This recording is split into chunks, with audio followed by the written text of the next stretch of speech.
446 میں آ کر شیعوں کی حکومت کو ختم کیا تغرل بیگ سلجوکی نے۔ سلجوک مسلمان ہوئے تھے محمود غزنوی کے دور میں، سلجوک ان کے بڑے کا نام تھا۔ تو ایک دفعہ محمود غزنوی نے سلجوک سے پوچھا اگر مجھے تیری مدد کی ضرورت ہو تو کتنے آدمی پیش کر سکتے ہو؟ تو اس نے ایک تیر دیا، کہا یہ ایک تیر ہے میرا،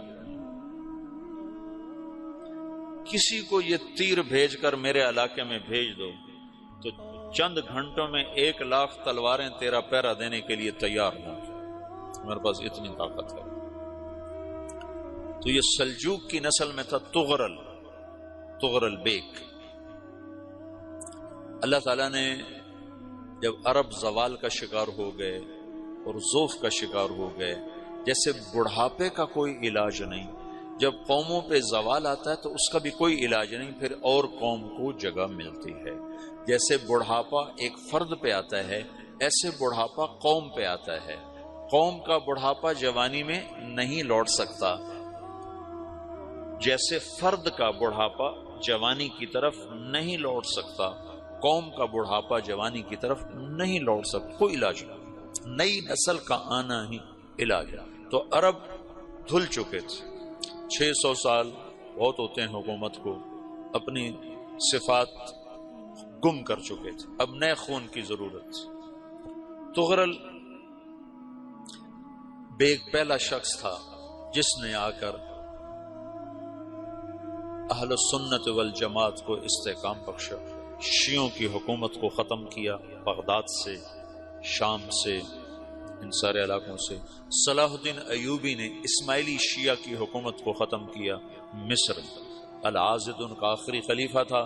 صلاح الدین ایوبی نور الدین زنگی رحمت اللہ علیہ کا پروردہ تھا، اس کا دوست تھا، اس کے دوست بھی تھا، بچہ بھی تھا اس کے سامنے، زیادہ لکھنے پڑھنے کا شوق تھا۔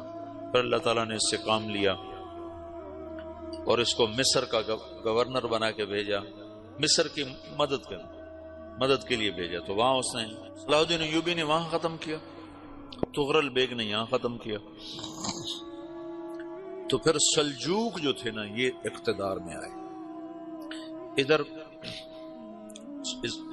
ختم ہو گئی سلطنت بنو عباس کی، مصر ایک چھوٹی سی ترکوں کی سلطنت۔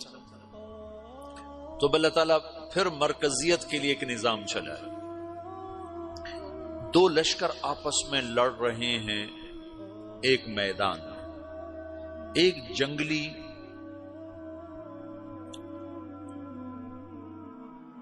بدوؤں کا قافلہ، جنگل کے لوگ اپنے قبیلے کو لے کر، ایک جنگلی قبیلہ اپنے سردار کے ساتھ نقل مکانی کر رہا ہے ایک جگہ سے دوسری جگہ۔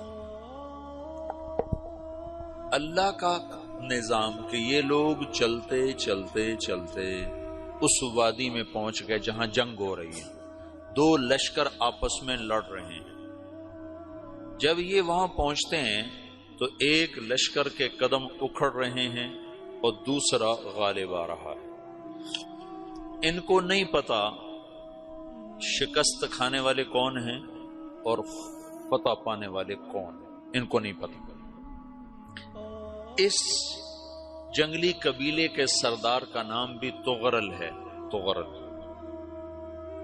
تو یہ سردار کہتا ہے جو شکست کھا رہے ہیں ان کی مدد کرو، کچھ پتہ نہیں کون ہے، کہتا جو شکست کھا رہے ہیں ان کی مدد کرو۔ تو 400 وحشی جنگلیوں نے فاتح لشکر کے پیچھے حملہ کر دیا۔ وہ تو ایک کافی ہوتا کہ 400 دوڑ جب تلواریں پڑیں تو چند لمحوں میں نقشہ بدل گیا، بھاگنے والے جم گئے اور جمنے والے بھاگ پڑے۔ جب جنگ ختم ہوئی تو شکست خوردہ لشکر کے بادشاہ نے ان کو بلایا، اسے پوچھتا ہے مجھے جانتے ہو میں کون ہوں؟ کہا نہیں۔ کہا تو تم نے میری مدد کیوں کی؟ کہا انسانی ہمدردی کی وجہ سے، تمہیں شکست ہو رہی تھی اس لیے تمہاری مدد کی۔ پھر اس نے اپنا تعارف کرایا، میں ہوں سلیمان سلجوکی، ترکی کا بادشاہ۔ مسلمانوں کا لشکر تھا اور تاتاریوں سے شکست کھا رہا تھا. تاتاری فتح پا رہے تھے، مسلمان شکست کھا رہے تھے. تو وہ اللہ کی غیبی مدد بن کر آئے. تو وہ اس سے کہتا ہے میرے ساتھ رہنا پسند کرو گے؟ تم نے میرے اوپر احسان کیا ہے، میں اس کا بدلہ دینا چاہتا ہوں، میرے ساتھ رہنا پسند کرو گے؟ کہنے کا کر لوں گا. تو اس کو لے کر ترکی آیا، اور استنبول اس وقت روم کی حکومت میں تھا. اس سے فتح کیا اس تغرل کے آگے چوتھے پانچویں پڑپوتے محمد فاتح نے. تو یہ استنبول ہے، یہ ترکی ہے، بیچ میں ایک چھوٹا سمندر ہے، یہاں ایک جاگیر ہے. تو سلطان سلیمان کہتا ہے یہ جاگیر تجھے وقف ہے، ادھر سے رومی مجھے تنگ کرتے ہیں حملے کر کر کے، تو میرا دفاع کرتے رہنا، یہ جاگیر تیری. اس جاگیر پہ اس نے اپنے قافلے کو آباد کر دیا، اپنے قبیلے کو، اور ایک چھوٹی سی حکومت بنا لی، جو ایک صوبہ سمجھو سلمان سلجوقی کا، وہ ایک چھوٹا سا صوبہ ہے. وہاں جب یہ رہ پڑا تو پھر یہ ایک شیخ کے بیعت ہوتا ہے، وہاں شیخ طریقہ ہے، ان کے یہ بیعت ہونے جاتا ہے. وہ اس کو رات اپنے پاس ٹھہراتا ہے، تو ایک کمرے میں ان کا خادم ٹھہراتا ہے. یہ جب کمرے میں جاتا تو سامنے دیوار میں تاکچے پر قرآن پڑا ہوا ہے. تو یہ تغرل بیگ کہتا ہے یہ کیا ہے، یہ کیا ہے؟ تو وہ خادم کہتا ہے یہ کتاب اللہ ہے، قرآن ہے. اچھا.